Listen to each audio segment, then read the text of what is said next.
Hi, it's Paula from Pola Quilting. Welcome back to my channel. Few tutorials back I showed you what I did with my wonky layer cakes. So those were the layer cakes which I cut myself, and they were not 10-inch square, unfortunately, on one size. So I had to kind of figure out how I want to use them. So I've made those blocks, and that's the tutorial. And I also made those blocks into this lovely long vest, which is available in my shop. So if you are in UK and you need one, you can head there and buy it. Anyway, so I've got the remaining layer cakes. So I've used very colorful ones in that other tutorial, and now I'm left with those bit more plain ones. So I would like to use those. I've got more, I just pull out few when we'll be working on some examples how we can use them up. And also from the last tutorial I showed you how I use my strip sets made from shirt scraps fabrics. So this is 2.5 inch, 1.5 inch, 1.5 inch sewn all together, iron starched because it's, you know, fabric is a little bit flimsy, and from those dimensions you should be able to cut 4.5 inch square. If you can, that's great, you go with it.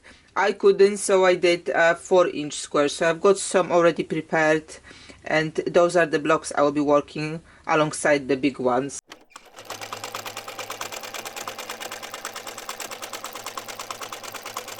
And before we carry on, I will kind of quickly give you a hint here how to quickly cut them into those 4-inch squares.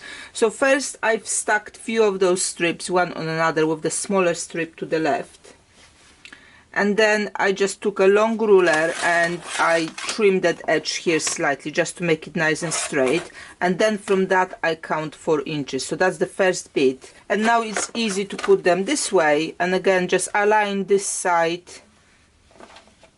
and then just cut them into 4 inches. It's just a little bit quicker than maybe work on one strip individually. So just a small tip there how you can speed up the work. But like I said, I've got some of them already prepared, so we can carry on and crack on with the design. So what I want to do is take my wonky layer cakes. You may not have wonky, you may have proper ones. And at least find one corner here at the bottom which is, you know, even and nice. And if you have maybe squares you've cut not that even and nice, then obviously that's the opportunity to use them up here. And you just square up from the middle. So I will need a strip which will be 4 each wide, and because my squares are 4 inches, the length of that strip is going to be 7.5 inches. So as mentioned, if your squares are square but maybe the dimensions are not the right ones, then you can obviously layer in the one. You can use one corner to start cutting from. So 7.5 by 4. It's going to be that, and then obviously I can have more than one of those from one layer cake. If your squares are all wonky, then just go somewhere, you know, in the middle to pull out that piece with the size you need. And since I've mentioned I can do 2 from 1, so actually I will do even better. I will go with 7.5 by 8. I'll just align it better. So 7.5 by 8, and then I will just cut it into half. I've got here 8.5 inch ruler, so I can do that. Just make sure you slice it in the right direction. Yes, we want to have a, not this way, I want to have this way because my piece needs to be 4 by 7.5. Okay, so here I've got 6 pieces I can start working with. So first I want to make a somewhat flying geese using my squares to snowball those pieces. But so just to mark myself where I want to stitch, you know, where I'm going to be snowballing, with the smaller squares I would probably just finger press them, or you can draw a line, or you can, you know, eyeball it. I usually eyeball it. But with the bigger squares, either draw a line with a pencil, or just take it to the iron board, fold it into half, and iron that crease. So when you come to the sewing on, you know exactly where you need to go with your needle. So I will take, I've got 6, I will take 12 squares, iron them, and then we start stitching. So I've ironed my squares, and because we will be obviously sewing them right to right side, when I was folding them I was making sure the left side is in the middle, so when I open it up that groove is kind of, I don't have a bump, I have a groove to go with. And now I can start sewing. It's a good chain piecing exercise here, so if you have all of those cut and you know how many you need, you can kind of chain piece everything, or you know, you do it in the batches. That's good. So when I was also folding them, I didn't care really which way I'm folding them, like where is the bigger piece, where are the smaller pieces. That's, you know, no-brainer design here. The only thing I will be trying to do is to make sure that I don't have the same piece from the same batch on both sides of that flying geese which we are making now, because you know, from every strip I could cut like 2 to 3 pieces, so that's the only thing I will be looking out for. But for the first kind of wave of stitching, it doesn't matter because obviously it's just one piece we're adding. I've got my crease in the middle, go slow and stitch it.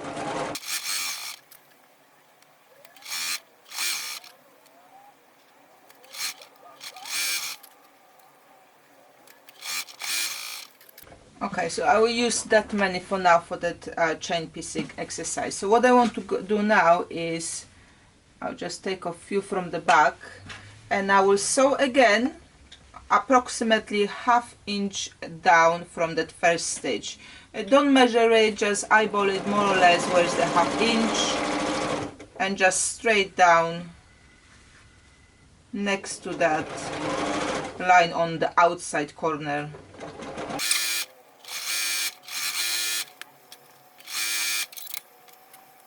Okay, the pieces are out of the machine, so now I want to cut in between those lines to divide those blocks. You can use rotary cutter, you can use scissors, doesn't matter. Just get them divided. Okay, so the bigger pieces I'm taking now to the iron board because I want to open it up. To add the second part on the other side, I need to have it all open up and ironed. This one I'm just going to put aside for now, and we'll tackle them later when we finish with those main blocks. So I've got them back from the ironing. I'm ready now to add the other side of my flying geese block, and then I will do exactly the same thing. So first I'm like before, I'm stitching in my ditch, my crease, to make the flying geese, and then I will go up here again more or less ½ inch from the first line, and I will repeat the process, cut it off, iron out, and the first part of the block is going to be ready. I will start stitching actually from the top side. It's going to be easier for the fabric to pull through from my feed dog rather than that small corner on the other side. It's sometimes going to eat the fabric if you do that. So you may like to use leaders and enders on this project as well. Just cut the thread because I've noticed I kind of went out of the line, so I'll just go restitch it. If it was just a little bit I wouldn't worry, but it actually went quite a lot there, so it's better to do it again. Small issues I wouldn't bother. You know, it is a shared fabric, so some of those pieces are going to be fraying more than others, so if you see something big, just tidy up as you go as well. It saves you work later. But I find starching that fabric before I cut it helps. I mean, those strips I had in my basket for a while now, and that's why I'm trying to kind of sew them out and make something out of them. But where I work with the fabric from the shirts now, before I do anything with it, I will spray starch when I'm ironing it first. It just make life much easier later.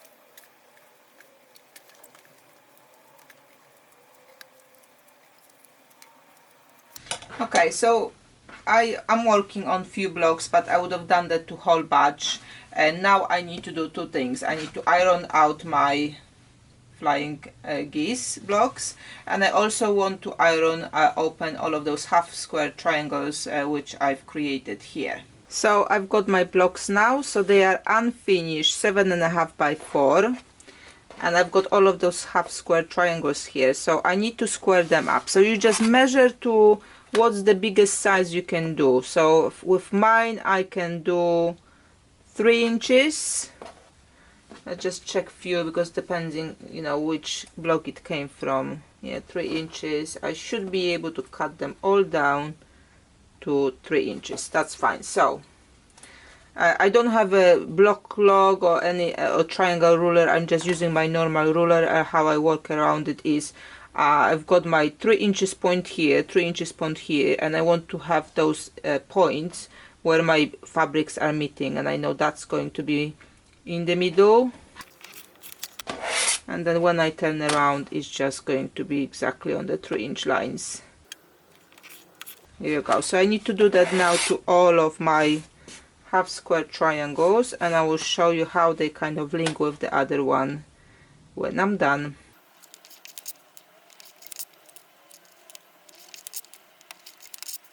Okay, so we will be working on 2 blocks just to show you the example, but obviously everything else will be done exactly the same way, and I will just use different fabrics here.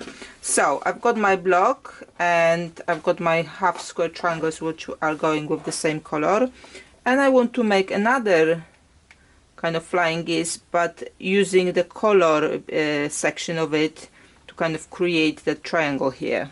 But I'm missing something on the side and I need to calculate it. So this is the, you know, in the last tutorial I showed you how I'm calculating if I've got some of the blocks and I need to kind of make it to something else, how to go about it, and we can use the same method here. So that will be also useful if you have not managed to cut it to 3 inches like I did. You may have cut it to 2.5 or to 3/4, so that it will be useful for you to calculate the rest. So what I know that I've got my rectangle, and unfinished, which I put in the bracket, is 7.5 times 4, which gives us finished block of 7 times 3.5. Then I know that here in the middle I've got 2 squares which unfinished are 3 by 3, and which means the finished one are 2.5 by 2.5. So those 2 are giving me 5 inches finished, and I need to top it up to 7 inches, so I'm missing 2 inches. I didn't keep here the proportions, so just don't worry about it, just work with the dimensions. So like I said, 5 inches I've got here, but I need to have 7, so I need to have a 1 on both sides, and obviously I know that this one is 2.5, so it will be 1 by 2.5, 1 by 2.5. So that's finished dimensions. So unfinished, remember we're adding half an inch to every dimension. So it was 1, so it's 1.5. It was 2.5, it will be 3. Yeah, I've added half an inch to each of those dimensions.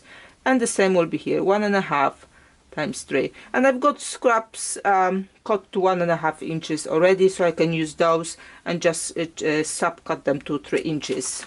And I will use again a fabric from scrap shirts for that, but you could also try add the color of the background, see how it kind of works differently. So I've got this strip with the shirts which is blue. I think it will go nicely with the rest. Again, this is one of the designs where you don't have to worry about what colors go with what, everything goes in nicely, and whether you use the shirts or you use the normal fabric, it will all nicely match up. So I just turn it around now, and I need, like I said, I need 3 inches here.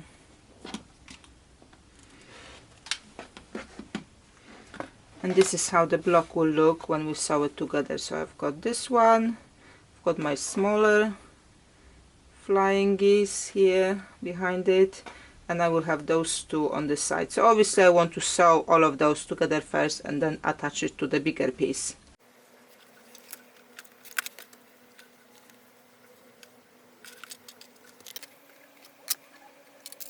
Be sure in this point to use your 1/4 inch allowance foot, because all the calculations are based that our seam is 1/4 inch.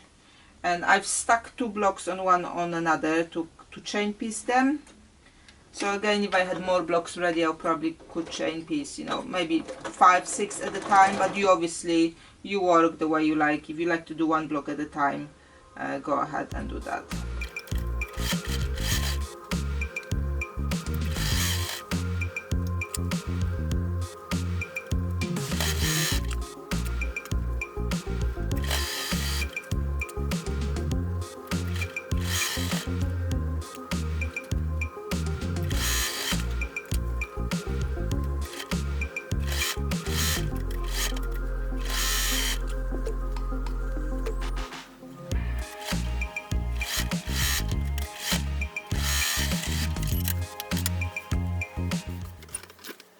Okay, so here are a few of the blocks I've completed, and I will pop them now on the design board, and we can see what type of designs we can create from those.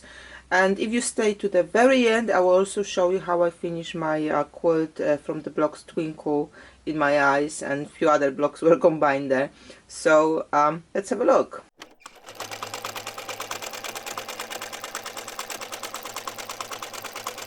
And here there are my blocks. I think they actually came out better than I thought they will be. You know, sometimes I even surprise myself with the projects. So because I used shirts in this project, and it would have made very nice memory quilt, I'm calling it Flying Memories. But obviously you can use any fabrics here, and as you can see, I have not been matching anything in the shirt part of the block. So you can just put together any scraps you've got. You don't even have to you know, use strips. You can use crumps where I use strips as far as they cut to that you know, to that 4-inch dimension, or bigger. You know, you can calculate your own bigger or smaller blocks as well, you know now how. Then you can use any scraps you've got in your buckets, but I think using that solid colors with it just make really nice impact there. So that's a small collection of the pictures of what designs you can make out of those, and this will make really cool border.